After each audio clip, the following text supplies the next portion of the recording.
little What's up guys, welcome to my YouTube channel.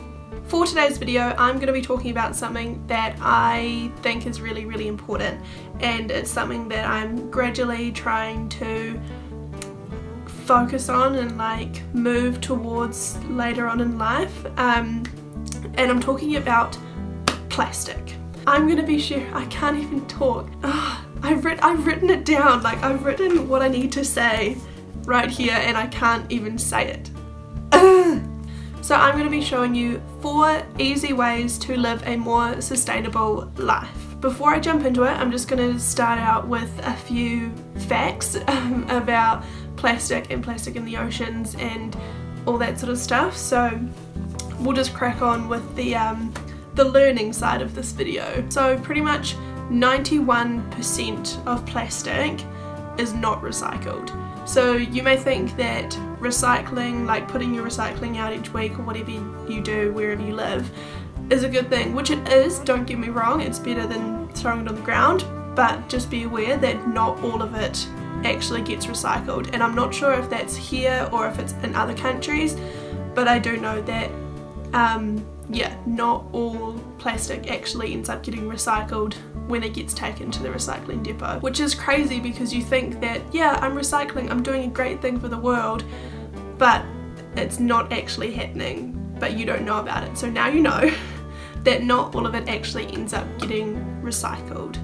Of the 260 million tons of plastic produced worldwide each year, 10% of it ends up in the oceans.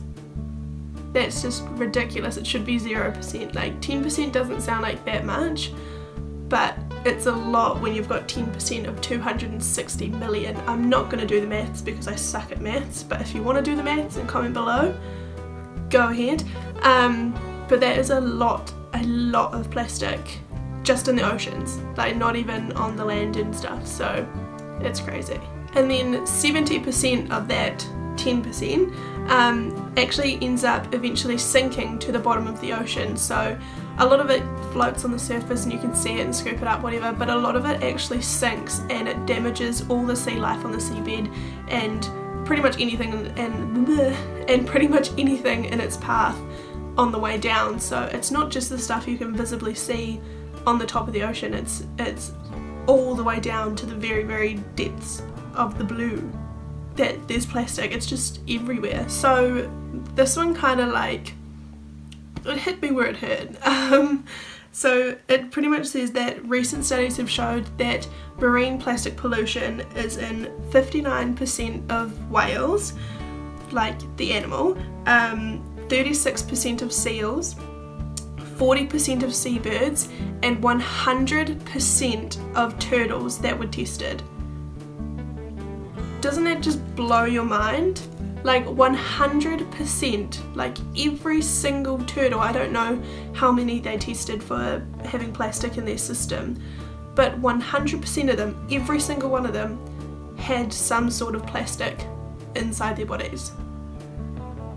It's just not, it's not on really. Like that just shook me. I'm shooketh. Just spat a little bit. So yeah, those were just some quick little facts that I decided to share with you guys just to let you know how serious it is. Let's just get straight into the video before I start rambling and crazy stuff. So the first easy switch that I've come up with is something that I did about a year ago, and it is swapping my plastic toothbrush for a wooden toothbrush. When I did this, I got a toothbrush for Christmas or something from my sister because she is heavily into zero plastic and trying to like be more aware of her plastics and stuff. And I actually have never owned a plastic toothbrush since. When I got them, you couldn't actually get them at the supermarket, but now they're selling them at the supermarket, which is absolutely amazing. I actually find the wooden toothbrushes a lot better than the plastic ones. I don't know why, but for some reason I just find that they clean my teeth a lot better and they're just cooler, you know, like they look a lot cooler than the gross plastic ones. And to recycle them, so you pretty much can just get your toothbrush and pull out the bristles, and then you obviously have wood which you can chuck in your garden or wherever you want to put it, and then the plastic bristles can actually go in your recycling bin to hopefully get recycled. The next easy switch is reusable shopping bags. Now, reusable shopping bags have been around for a long time, but supermarkets have always had plastic bags because people always forget, or they just can't be bothered buying them or whatever.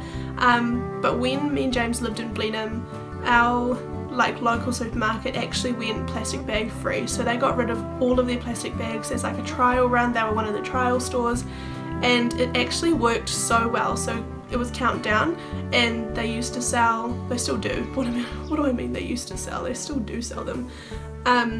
They sell $1 just little reusable bags, which like if you forget it's $1, like it's not that bad. But then if you do forget and you don't want to spend $1, they had like, it was like 15-cent bags, and they were still plastic, but they were reusable plastic, so they weren't just like those single-use plastic bags that end up breaking by the time you got home. They're actual like thick, proper reusable plastic bags, and I tried not to get those, but as an alternative to the old plastic bags, I think that they were great, and I'm pretty sure that they were actually recyclable. Such a hard word to say sometimes, recyclable. I personally love the shopping bags from New World because they're like that, what's the fabric? Like the potato sack type fabric. I don't know what they're called, but I love them, and they've got such cool designs on them, and they last for absolutely ages, and they're so cute. So yeah, reusable bags for your shopping, and I even use reusable bags for like going clothes shopping, or like not just grocery shopping, because you can find some really cute bags, and Cotton On actually has some really cute bags.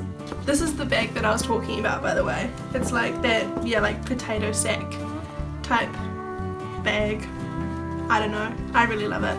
Another switch to live a more sustainable life is shopping at op shops. So this is kind of like a, you either like it or you don't. I personally love shopping at op shops. I think it's a lot better because instead of buying something brand new that no one's ever worn and all that sort of stuff, you buy something that's second hand, people have worn it, but it's still amazing. Like, you reuse someone's old clothing, really, like that's what it is. And so I personally think that's a lot better, because otherwise, like, those clothes have, I used to work in a clothing store, and every bit of clothing has tiny little plastic fibres in it, depending on what it's made of obviously, but most of the time they have tiny little plastic fibres in them. So when you buy something second hand, you're saving that piece of clothing from going to a landfill or going into the ocean potentially, and I don't know, you're kind of just loving it again, like you're giving it a new life instead of buying something probably triple the price. You can get something for like $2.50, which is really rad and awesome and will last you a long time. The last easy switch is using reusable coffee cups. So actually James does. James has a keep cup, and I always steal it for my coffees because not every place uses like biodegradable coffee mugs. If they do, then that's fine, go hard, whatever. They biodegrade, they go into the earth, and there's nothing toxic in them at all. But majority of places don't actually have them, and I just like the fact that I can bring in my own coffee cup and they will make me the same coffee but in a glass cup, and yeah, it's just so much better. And they can be a little bit pricey, but you buy it once and it'll last you for the rest of your life. I'm not even kidding. I mean, unless you like drop it on the floor and smash it, but like it'll last you forever because it's glass. It's sustainable, like yeah. So those were my 4 easy switches to living a more sustainable life. I'm not by any way saying that I live a 100% plastic free life, because I don't, and being in the situation that I am, being 19 and like just having a ho-hum job, it is quite expensive to live a plastic free life, but it is something that I gradually want to get more involved in and potentially go 100% plastic free in the future. But right now, where I'm at with my life, it's just not a possibility.